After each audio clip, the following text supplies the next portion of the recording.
Alors, on se retrouve aujourd'hui dans cette nouvelle vidéo d'analyse de pratique. Et donc, moi, ce que je fais, c'est que je récupère donc soit une vidéo, soit un texte où on nous parle d'expériences pratiques du terrain. Et moi, tout simplement, je te les commente. Alors, si tu ne me connais pas, je m'appelle Lex, je suis formateur indépendant au métier de l'animation. Et si tu veux, mon but à moi sur Internet, c'est de t'apporter du savoir, de l'aide, du contenu pour toi pouvoir t'aider à t'adapter au mieux possible à la réalité du terrain dans les accueils collectifs de mineurs. Bien, on se retrouve juste après le générique pour que je démarre donc cette vidéo. Tu cherches le savoir et la formation de maître Jedi de l'animation. Animare, abonne-toi à, c'est la solution. Lex qui apportera sa contribution. Concentre-toi. Je donne tellement d'infos que tu devrais prendre des notes. Je te parle d'activité, mais ce n'est qu'entre autres. Je parle aux animes, aux formateurs et aux dirlots. Du novice à l'ancien, j'en ai pour tous les niveaux. Adaptation tout terrain. Animare amasse les fans. Je les forme, je les enterraine. Je cumule les padawans. Sumo, fuis-moi, mais surtout forme-toi. Alors, la vidéo que l'on va regarder aujourd'hui, cette vidéo s'appelle l'atelier du rien. Et c'est une vidéo, tu vois, qui a été tournée donc avec les équipes d'RTL, qui s'intéressent donc aux différentes pratiques avec ce que l'on peut mettre en place, pour eux des accueils d'enfants. Bien évidemment, je vais te faire les liens avec les accueils collectifs de mineurs. Et donc, si jamais cette vidéo tu tiens à la retrouver dans son intégralité. Elle dure 2 minutes, donc je vais te la passer ici dans son intégralité. Mais si tu tiens à la retrouver sans les coupures que je vais te faire ici, à cause forcément du montage et du tournage de cette vidéo, eh bien tu peux la retrouver sur Animare FB. Et donc Animare FB où j'ai partagé donc cette vidéo. Sur Animare FB, je partage mes contenus, mais je partage aussi d'autres contenus que je trouve intéressants à te faire découvrir quand je tombe dessus, contenus qui viennent de Facebook, de YouTube, de tout ce que tu veux, tant que c'est sur Internet. Ok ? Eh bien, juste avant donc que je lance cette vidéo et que l'on s'intéresse à l'atelier du rien, petite page de publicité Animare. La médiathèque Animare, c'est le temple des Jedi de l'animation. C'est là où ces derniers viennent approfondir leur formation continue avec les ressources et modules de formation que j'ai créés pour eux à partir de mon expérience conséquente d'animateur, de directeur et de formateur. Alors il y en a pour tout le monde, les animateurs, les assistants sanitaires, les adjoints de direction, les directeurs et même les formateurs. Il y en a pour tous ceux qui chercheront à améliorer leur pratique dans le but de mieux s'adapter à la réalité du terrain. Afin que tu puisses accéder à mes contenus les plus aboutis et les plus qualitatifs de façon moins onéreuse, la médiathèque Animare te propose chaque mois un de ces contenus à prix réduit pendant une semaine. Si tu ne regardes pas toutes les vidéos d'Animare TV, tu peux être tenu au courant et surtout à temps des prochaines promotions en cours de la médiathèque Animare en t'abonnant à la page Facebook Animare FB ou en rejoignant le groupe des Jedi de l'animation, le groupe Facebook, dont les liens sont tous les deux dans la description de chaque vidéo. Félicitations aux Jedi qui se forment déjà au sein de la médiathèque Animare. Bienvenue à ceux qui cliqueront sur le lien vers la médiathèque Animare dans la description pour les rejoindre. En attendant la prochaine promotion de la médiathèque Animare, tu peux découvrir la playlist de présentation de ces modules de formation et ressources en cliquant sur le bouton qui est normalement apparu en haut à droite de ton écran. On se retrouve quand tu le souhaiteras au sein de la médiathèque Animare pour poursuivre ta formation de Jedi de combat.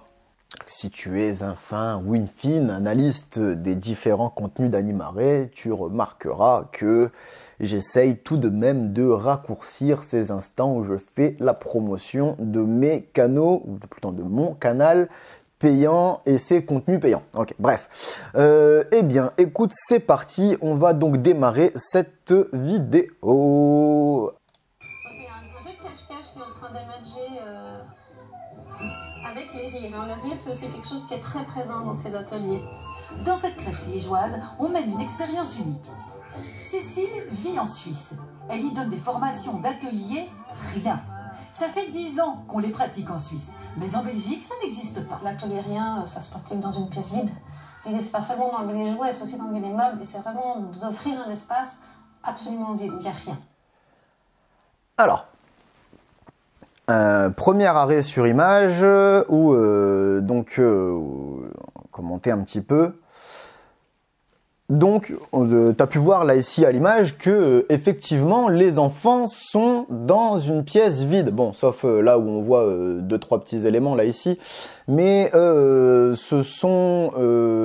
pense que ça a été fait pour le montage, justement, pour symboliser le fait qu'il y avait des objets et qu'un coup il y en a, qu'un coup il n'y en a pas. Mais la pièce est complètement vide et c'est ce qu'on voit. On voit qu'il y a zéro matériel dans la pièce. Il y a des enfants et il y a des adultes. Alors les enfants, comme c'est une crèche, bien évidemment, ce sont des matères, ok. Donc voire même encore en dessous des matères, c'est en dessous de 3 ans. Mais c'est pas grave, ça, on verra ça plus tard au niveau de l'âge, ok. Mais ce que je veux te dire, c'est que ce principe pardon, de l'atelier du rien. Waouh, ouais, je vais refaire ma phrase. Ce principe de l'atelier du rien contredit ce qu'on a régulièrement l'habitude de voir, nous, dans les accueils collectifs de mineurs. C'est-à-dire, on va essayer de mettre un maximum de matériel à disposition et adapté au public que l'on va recevoir.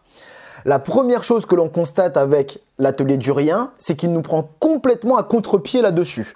On ne met rien et encore moins quelque chose d'adapté. On continue.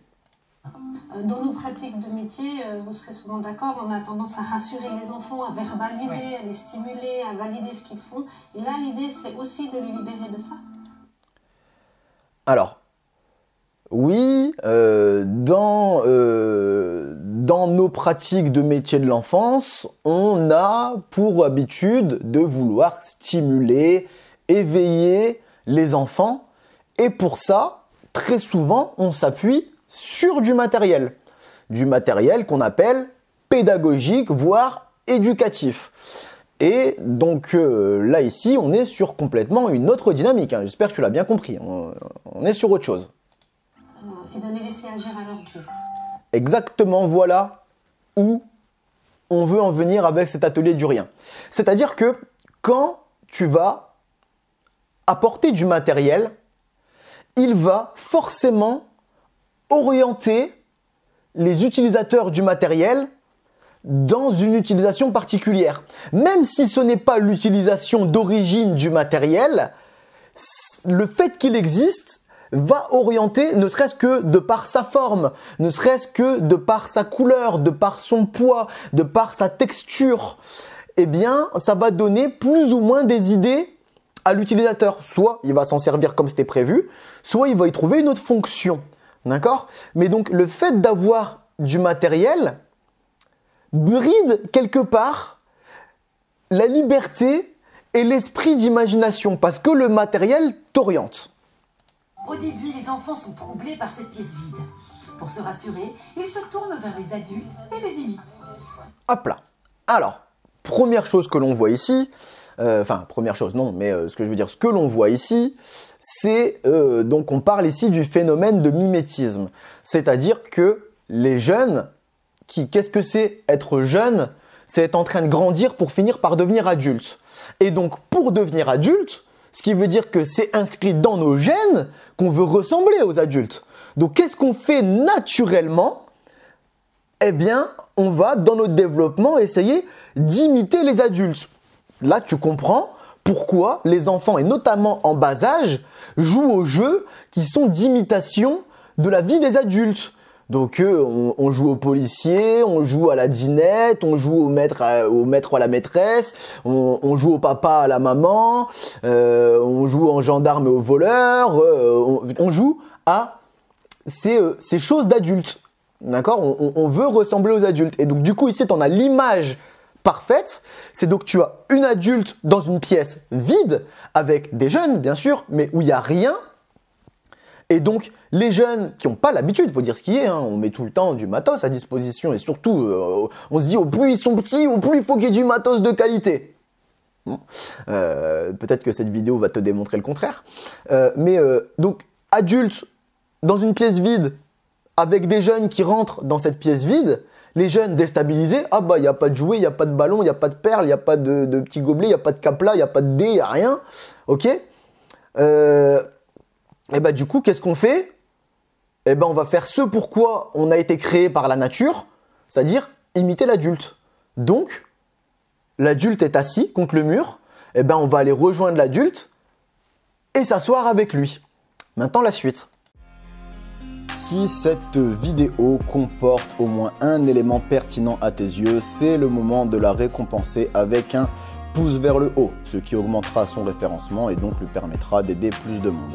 Si tu tiens à me rétribuer pour le travail et les contenus gratuits que je mets à ta disposition sur Animare TV, abonne-toi à cette chaîne afin de m'encourager à produire et améliorer ces futurs contenus.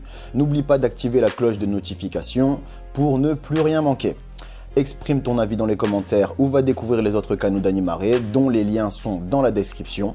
Tu peux me poser tes questions sur tes pratiques ou sur mes contenus en m'envoyant un message privé sur Animare FB ou en me passant un coup de fil via la médiathèque Animare. Les liens sont toujours dans la description.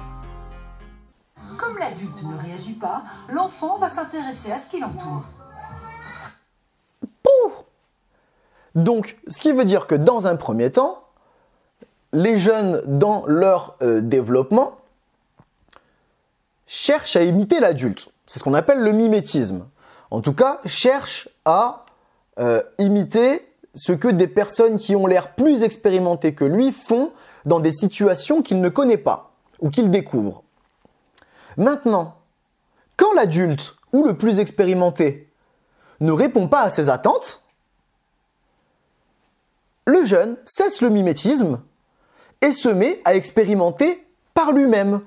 Et donc, si on fait le lien avec les accueils collectifs de mineurs, ici on parle de, en tout cas je parle de crédibilité, voire d'autorité de l'adulte encadrant un groupe. Donc c'est-à-dire que dans un premier temps, dans un espace qu'ils ne se sont pas encore appropriés, qu'il y ait du matos ou pas, c'est pas la question, les jeunes vont faire preuve de mimétisme par rapport aux adultes qui encadrent cet espace. Maintenant, si les adultes si les adultes n'arrivent pas à leur donner satisfaction quant à leurs attentes de prise en main de cet espace, eh bien les jeunes vont prendre l'espace par eux-mêmes. Donc c'est-à-dire les jeunes m'imitent jusqu'à ce qu'ils me trouvent plus crédible ou plus intéressant à imiter. Il ne faut pas le prendre mal, c'est normal. Au bout d'un moment, même s'ils ont commencé par t'imiter et c'est génial et tout se passe bien, au bout d'un moment ils grandissent et ils n'ont plus besoin de toi. Ils vont chercher autre chose à imiter et à voir s'ils ont encore besoin d'après d'imiter ou pas. Mais on rencontre ici donc un phénomène très parlant des accueils collectifs de mineurs, c'est ce fait du mimétisme et du détachement montré en 30 secondes par l'atelier du rien. Teste la même chose dans tes accueils collectifs de mineurs. Tu prends une pièce vide où tu fais rien, quel que soit l'âge des jeunes, tu ne fais rien, tu ne dis rien. La pièce elle est vide, il n'y a rien, juste tu rentres dedans et c'est là que ça se passe. Et il se passe rien. Tu te poses dans un coin et tu vas voir que, quel que soit l'âge, tu vas avoir des jeunes qui vont venir se poser avec toi. Pas forcément tous, mais t'en as qui vont faire preuve de mimétisme, ils vont venir se poser avec toi. Et puis quand ils vont voir qu'en fait tu fais rien, tu les calcules pas, tu leur parles pas, il se passe rien, eh ben ils vont se lever et ils vont aller se mettre à occuper l'espace à leur façon. Donc, on peut y voir aussi un autre parallèle, c'est un jeune qui s'ennuie est un jeune qui va s'occuper par lui-même. Maintenant, dans 80% des cas, s'occuper par lui-même, ça veut dire faire des bêtises. Ça ne veut pas dire ce qui va se passer ici, mais c'est une petite phrase que je te donne pour la suite. Je répète. Un jeune qui s'ennuie, c'est un jeune qui va s'occuper par lui-même. Et dans 80% des cas, s'occuper par lui-même, ça veut dire faire des bêtises. Allez, on continue. Très vite, la deuxième phase s'enclenche, celle de l'action. On voit aussi cette montée du bruit. C'est vrai que souvent on demande aux enfants d'être silencieux ou en tout cas de parler pas trop fort dans les collectivités parce que sinon c'est invivable. Donc là tout d'un coup c'est possible et ça permet d'explorer justement la voix, le son, les vibrations, etc. Hop là. Eh bien oui, dans un espace complètement vide, eh ben, la nature a horreur du vide. La nature va chercher à remplir l'espace. Et une façon de remplir l'espace, c'est par le bruit. Oui, le bruit remplit tout l'espace. Donc, ce que je veux te dire, c'est pas forcément à chaque fois que tu vas arriver dans un espace vide, tout le monde va se mettre à crier. Mais s'il se passe rien dans cet espace vide, eh ben oui, il est logique et légitime que les jeunes vont finir par se mettre à remplir cet espace, à se mettre à courir dans tous les sens et à faire du bruit. Et puis en plus de ça, le bruit appelle le bruit. Donc ce qui veut dire que quand il y a un peu de bruit, surtout dans un espace vide, donc il va résonner. Donc s'il y a un peu de bruit, si je veux me faire entendre, il faut que je passe au-dessus de ce bruit. Et au-dessus de ce bruit, si je veux me faire entendre, il faut que je passe encore au-dessus de ce bruit. Et si je veux encore... Et ainsi de suite, tu vois. Et donc c'est pour ça qu'on arrive à des brouhahas dans des espaces, c'est parce que, eh bien, on a... Le brouhaha, c'est toujours la même chose. Je dis pas que c'est bien, je dis pas que c'est mal, des fois c'est bien de le laisser, mais on a un espace de liberté dans lequel, pour se faire entendre, il faut parler plus fort que l'autre. Parce qu'il n'y a pas de raison que l'autre baisse de ton, il fait ce qu'il veut et il n'y a rien qui lui dit de pas le faire. Okay, et ce qu'il y a aussi, ce qu'on remarque, c'est que, quelque part, faire du bruit et crier, et surtout dans les jeunes tranches d'âge, ben en fait on kiffe ça. On aime bien en fait. Les petits aiment bien.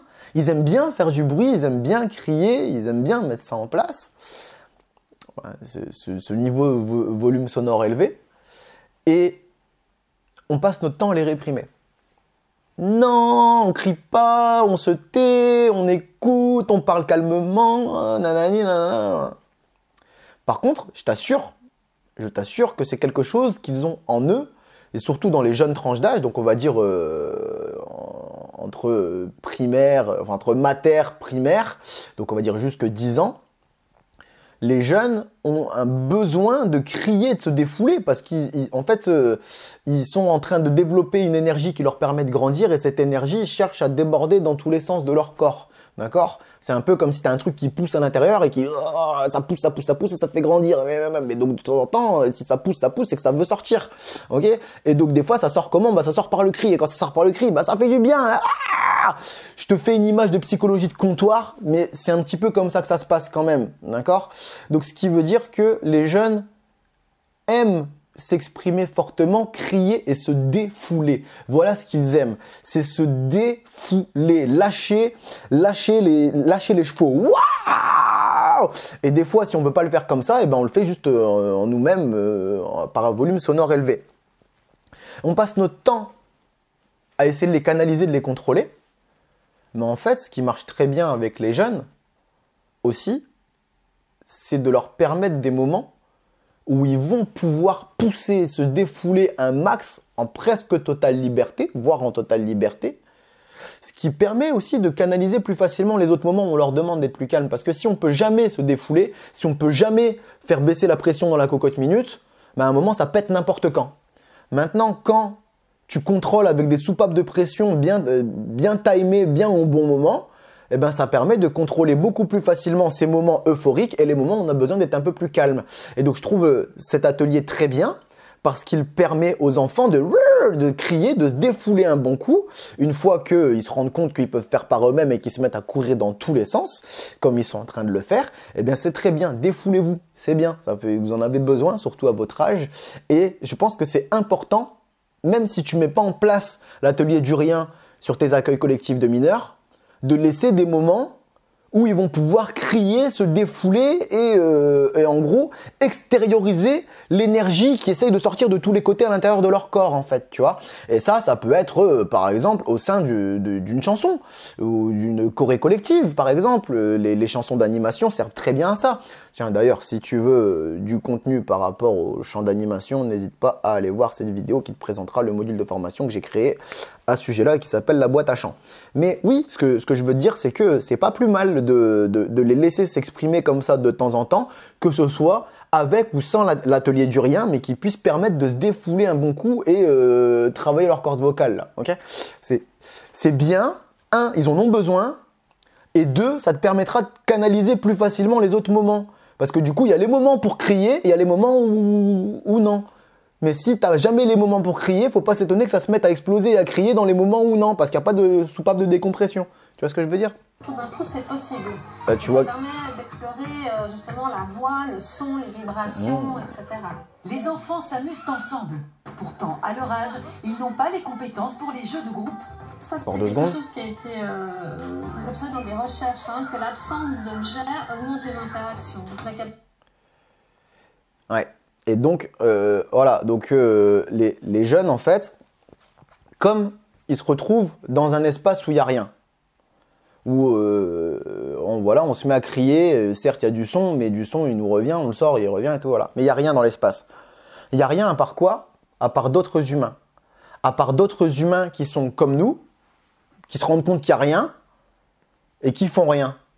Et bien, du coup, comme j'ai pas de moyens d'échappatoire, de diversion, je fais exprès de l'orienter comme ça, hein, mais de substitution à travers le matériel, eh bien, je vais m'orienter vers les autres êtres humains. Et donc, c'est exactement ce que la dame vient de dire, c'est qu'on se rend compte, donc je pense que c'est Céline, hein, ou Cécile qui nous parlait depuis le début, vient de nous dire, donc cette dame, que si tu enlèves les objets, si tu enlèves le matériel, tu forces les relations humaines. Pourquoi? Parce qu'il n'y a rien d'autre. Il ne reste plus que les humains. Et comme l'humain a en lui l'interaction, eh bien, il fait l'interaction avec ce qui reste, c'est-à-dire les autres êtres humains. Et en fait, c'est là qu'on se rend compte que, des fois, peut-être avoir un centre où tu as trop de matos, c'est bien, certes, ça veut dire que vous avez des moyens et qu'il y a des gens qui se donnent les moyens pour donner au public. Et on ne va pas le reprocher, ça, tu vois. C'est très, très bien. Mais des fois, pour la vie en collectivité, il faut peut-être lever le pied un peu sur le matos. Peut-être se dire tranquille, tranquille, ok, on va redescendre un peu. Il y a trop de matos et ça nous rend individualistes. Ok, au bout d'un moment, si tu mets un ballon par personne dans ta salle de jeu, eh ben, faut pas t'étonner que les enfants ne jouent pas ensemble. Ils n'ont pas de raison, ils ont chacun leur ballon. Maintenant, si tu mets un seul ballon dans toute la salle de jeu, eh ben, ils vont jouer ensemble avec le ballon. Alors peut-être qu'à cet âge-là, ce sera un petit peu plus compliqué, etc. Mais surtout ce que vient de dire la dame aussi, c'est que à cet âge-là, normalement, les enfants n'ont pas la notion de groupe et la notion de jeu en groupe. Et oui, c'est vrai, parce que en dessous de 6 ans, ce qui compte principalement, c'est le jeu, c'est pas le nous. Le nous, ça apparaît au-dessus de 6 ans, d'accord? Même si on peut le dire, c'est pas encore conscient dans la tête. Et pourquoi? Tout simplement parce que ça fait partie du développement de l'individu et qu'il a tellement à devoir développer dans sa psyché, dans son physique et tout le reste que, oui, il est tourné sur lui-même. Tiens, si tu veux, besoins, caractéristiques des différentes tranches d'âge et précision là-dessus, ça se passe ici dans cette playlist dédiée à ce sujet, ok? Mais donc, en général, la notion de groupe, ça peut être compliqué avant 6 ans, ok? Et donc là, la dame, je crois que c'est Céline ou Cécile, bon bref, on s'en fout, la dame, nous disait que même si normalement on joue pas encore en groupe à cet âge-là, eh bien là ici, du fait qu'il n'y ait pas de matos, les enfants vont jouer en groupe quand même. Oui et non, madame. Ils jouent ensemble, mais individuellement. C'est-à-dire qu'il n'y a pas de règles, il y a 0 règle collective. Ils font ce qu'ils veulent chacun de leur vie de leur côté, ils se courent après à un moment ou à l'autre, mais il n'y a pas de c'est toi le chat et nanani, nanana. Ça se fait quelque part instinctivement, c'est-à-dire ils jouent ensemble mais individuellement. La notion de groupe et groupe, c'est fondé par des règles, des normes et des conventions. Là, on n'y est pas encore du tout, ok? Ça viendra un peu plus tard en se développant.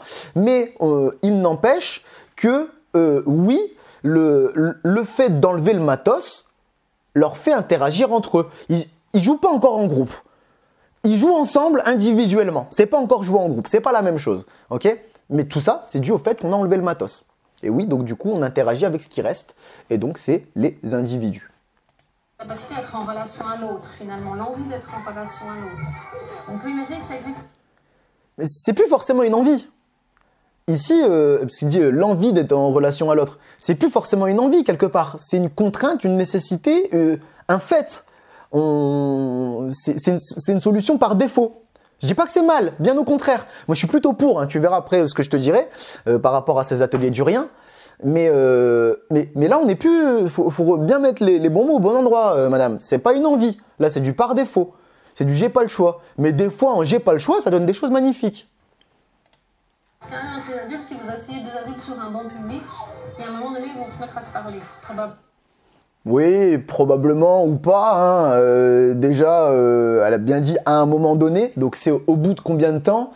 Et puis moi, je dirais aussi, est-ce qu'ils ont leur smartphone ou pas sur eux? Parce que s'ils ont leur portable, ils vont pas se parler. Eux, ils vont parler, mais pas à leurs voisins sur le banc public. Maintenant, je la rejoins sur le fait que on met les deux mêmes adultes sur un banc dans une cellule fermée et où il n'y a aucun matos hormis le banc dans la cellule et les habits qu'ils ont sur eux, si on veut dire qu'on veut pas faire l'émission Retour à l'instinct primaire, d'accord? Oui, au bout d'un moment, peut-être une journée, peut-être une semaine, peut-être un mois, ces deux individus enfermés dans la même pièce sans aucun matos vont se mettre à interagir.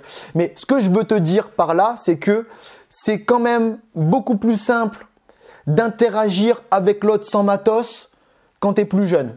Parce que ce qui se passe aussi, c'est que au plus tu vas vieillir, au plus tu vas avoir des notions de rationalité et de jugement qui vont s'intégrer à ton esprit et où tu vas te dire attends, c'est qui l'autre à côté de moi, qu'est-ce que je vais lui dire, comment je vais aborder la conversation, comment il va réagir, est-ce qu'il mérite que je lui adresse la parole, s'il me répond comme ci ou comme ça, nanana, comment ça va se passer. Et ça, ce sont des réflexions de pur adulte.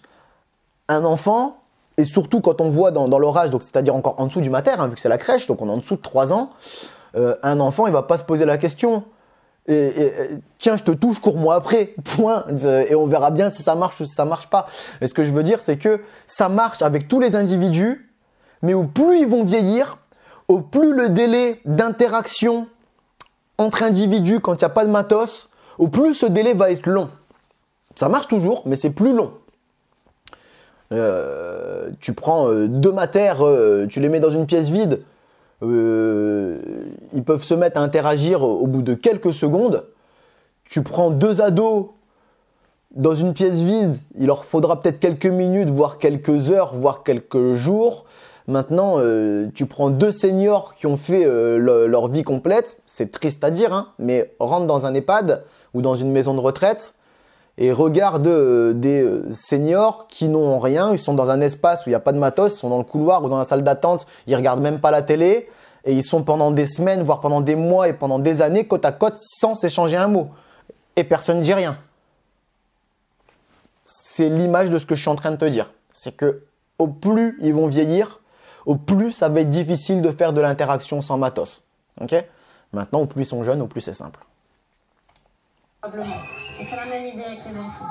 En plus, l'absence d'objets diminue les conflits. Les enfants ne se disputent plus pour les jeux. Bah oui. Pourquoi? Parce qu'il n'y a pas à partager. Il n'y a rien. Donc il n'y a rien à partager. Donc s'il n'y a pas à partager, il n'y a pas de lésé. Et surtout que, je te répète qu'en dessous de 6 ans, le nous n'existe pas. On n'est que sur du jeu. Oui, c'est tout à fait normal si le partage c'est compliqué pour un mater ou encore pire pour un, bon, encore plus jeune, pardon, pour un jeune en crèche. Comment on dit, un crécheux, un créché, un créchien, je sais pas, bref, on s'en fout.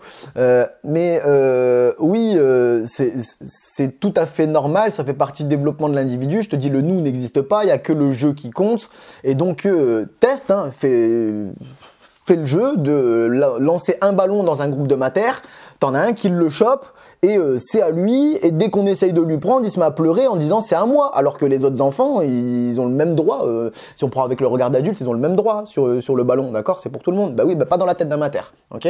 On va voir les vidéos que je te dis sur les maters, je passe un peu moins rapidement là-dessus, ok? Mais ce que je veux te dire, c'est qu'il n'y a pas plus individualiste qu'un mater. Ou en dessous, pour ceux qui sont à la crèche.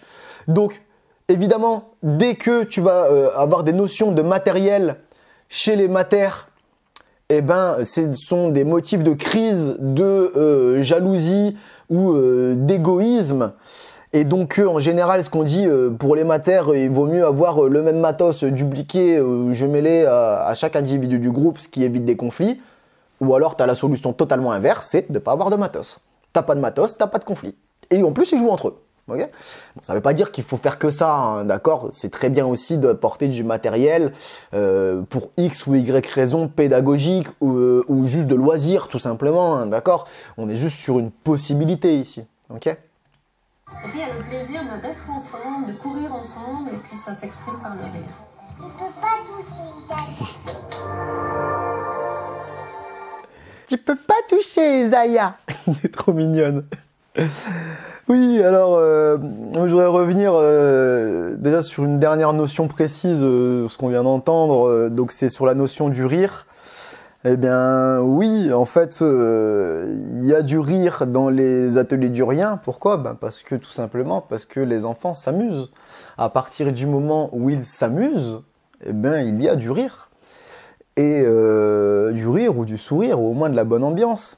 Et preuve que pour que les enfants s'amusent, il n'est pas obligatoire d'avoir du matériel. Ok? Maintenant, je te répète, au plus ils vont vieillir, au plus ce sera difficile ou long, ou long, de mettre en place ce genre de dynamique avec les jeunes. Mais c'est faisable. On fait très bien des ateliers, on peut... je vais pas spoiler ce que je vais dire, mais on peut très bien, avec des ados, avoir le même genre de dynamique quand on va supprimer toute interaction matérielle dans un espace donné. Mais ça se travaille, ça se réfléchit, ça se fait pas n'importe comment. C'est sûr que c'est beaucoup plus léger en conception à faire avec des matières, ça c'est sûr. Mais ce que je veux te dire, maintenant pour résumer cet atelier du rien, bah voilà, déjà si tu connaissais pas le principe de l'atelier du rien, maintenant tu connais. Et donc, dans ce reportage, il est dit que ça existe en Suisse, c'était tout nouveau en Belgique, et ça sous-entendrait que ça n'existe pas en France. C'est pas vrai. C'est pas vrai, l'atelier du rien, il existe en France déjà dans les structures qui ont très peu de moyens. Ben ouais, là c'est un atelier du rien géant. Ouais, désolé, mais c'est cru de le dire, mais c'est comme ça. Hein. Y a des structures où il n'y a pas de thunes, il n'y a pas de matos, on a déjà du mal à avoir l'argent pour avoir des encadrants. Donc c'est un atelier du rien géant. Ben oui, oui, ça existe. Bon, c'est le côté un peu moins drôle, d'accord, de la chose. Maintenant, moi j'ai connu des structures où on met vraiment en place ce genre d'atelier pour toute tranche d'âge, j'ai vu ça, où on met en place des espaces où dans l'espace il n'y a rien à part de quoi être dans la place, juste c'est-à-dire les murs. Il n'y a rien. Et on fait absolument rien. Ce qui nous permet de créer complètement des choses en partant d'un zéro total, ou voire même de créer des actions, des activités, des jeux, des moments, des temps, des règles, des prises de parole, des projets, tout ce que tu veux, mais qui peut tout simplement venir directement du public. Il n'y a rien, donc il n'y a pas d'influence.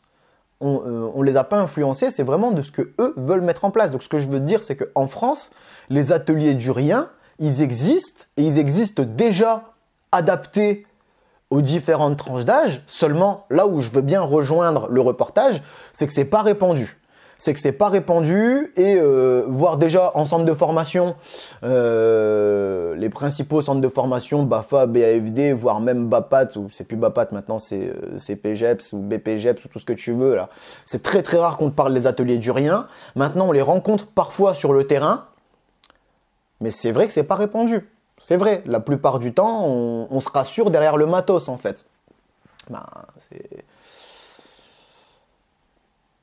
C'est ni bien ni mal, c'est un fait. Bon, si tu veux mon avis, je pense que ça pourrait être bien de pas remplacer le matos par l'atelier du rien, mais d'essayer d'un peu plus équilibrer les choses en fait. De se dire, pas forcément à 50-50, mais qu'on voit un petit peu plus régulièrement des temps d'atelier du rien ou qui ressemblent à ça dans les différents accueils collectifs de mineurs, que ce soit un peu plus répandu. C'est la raison pour laquelle je t'en parle en fait, hein, tu vois, que je te présente cette vidéo. C'est pour essayer de faire passer le message, mais pour dire que on peut aussi voir l'interaction humaine sans le matériel, voire ça la favorise. Et enfin, je conclurai en te disant que y a quand même quelque chose qui ressemble à l'atelier du rien et qui là, par contre, pour le coup, est répandu sur la plupart des accueils collectifs de mineurs. Ça y ressemble, c'est pas forcément exactement la même chose, mais on n'en est pas très loin. C'est tout ce qu'on va appeler les temps libres ou les temps pour soi. Alors en général, temps pour soi et temps libre, c'est exactement la même chose, hein, mais on va dire un petit peu temps pour soi. C'est pour les personnes qui ont un problème avec le mot temps libre parce que ça sous-entendrait qu'il y ait des temps enfermés, nanani, nanana, là, tu vois, on rentre dans la psychologie de comptoir, de jargon, de l'animation qui ne change pas grand-chose au fond, mais qui peut avoir du sens quand même. Bon, allez, que voilà, comme tu as temps pour soi ou temps libre qui est peut-être dans ton répertoire, je te dis les deux. Mais bon, bref, tu as compris, pour moi c'est la même chose, tu vois, je vois pas de différence entre les deux. Qu'est-ce que c'est un temps libre ou un temps pour soi? C'est un moment où on va laisser les jeunes être complètement libres de leurs actions et nous, en tant qu'encadrants, on ne va rien leur proposer. On ne va pas leur proposer d'activité, on ne va pas leur proposer d'une discussion, on ne va pas leur proposer de vie quotidienne ou de vie collective ou quoi que ce soit. On les laisse tranquilles. S'ils veulent aller se poser, ils vont se poser. S'ils veulent sortir un ballon, ils sortent un ballon. S'ils veulent venir discuter avec nous, ils viennent discuter avec nous. Si, j'en sais rien, t'en as un qui veut revoir les trucs qu'il a découverts en activité de pêche en mer le matin, qui veut aller se plonger devant l'aquarium, et ben voilà, tu vois. C'est tous ces moments-là où voilà, j'ai envie de passer un coup de fil. C'est ce qu'on appelle des temps libres ou des temps pour soi, qui en soi, en fait, sont basés sur le principe de l'atelier du rien. C'est-à-dire, on ne propose rien et on laisse l'individu ou les individus agir ou interagir comme ils le souhaitent. Sauf que dans les temps libres ou temps pour soi, on n'a pas interdit l'accès au matériel en général. D'accord ? Donc, ce qui veut dire qu'en fait, cette dynamique-là, en général, tu la connais. Sauf que tu n'en avais pas forcément conscience et tu ne l'avais pas forcément exploité à sa juste valeur. Donc, les ateliers du rien, je pense que ça peut être super intéressant à mettre en place tel quel. Bien sûr, peut-être adapter, peut-être mettre un contexte, y réfléchir en équipe, etc. Mais en fait, tu as déjà quelque chose qui ressemble aux ateliers du rien quasiment quotidiennement dans tes accueils collectifs de mineurs. C'est les temps libres ou temps pour soi. C'est en tout cas basé sur le même principe. Si on vous fout la paix, pour que vous interagissiez ou agissiez à votre guise. Maintenant, nous, on est là, on est présent. S'il y a besoin de quoi que ce soit, on est là, on tourne un peu partout, on ne vous laisse pas à l'abandon. Et si vous nous sollicitez, bien évidemment, à ce moment-là, on réagit. Mais le reste, en gros, on ne fait pas de proposition. Voilà. Eh bien, voilà. Moi, je vais conclure sur cette vidéo là-dessus, où je voulais te présenter donc l'atelier du rien si tu ne le connaissais pas, et aussi bien évidemment faire un parallèle avec les accueils collectifs de mineurs hein, sur lesquels nous on travaille, et pour te dire que l'atelier du rien, ce principe-là se remet sur tout type de structure, tout type de séjour, tout type de pédagogie, ça peut fonctionner sans problème. Il n'y a pas de souci avec ça. Bien, écoute, ben moi j'ai terminé cette vidéo, donc je vais la conclure ici. Et puis, bien, on se retrouvera quand tu le voudras dans une prochaine vidéo sur Animare TV. D'ici là, force à toi! Animare, La force est de notre côté. Passe-moi un coup de fil si tu veux mon avis sur tes pratiques. C'est en lien dans la description, comme pour ma boutique. Passe-moi un coup de fil si tu veux mon avis sur tes pratiques.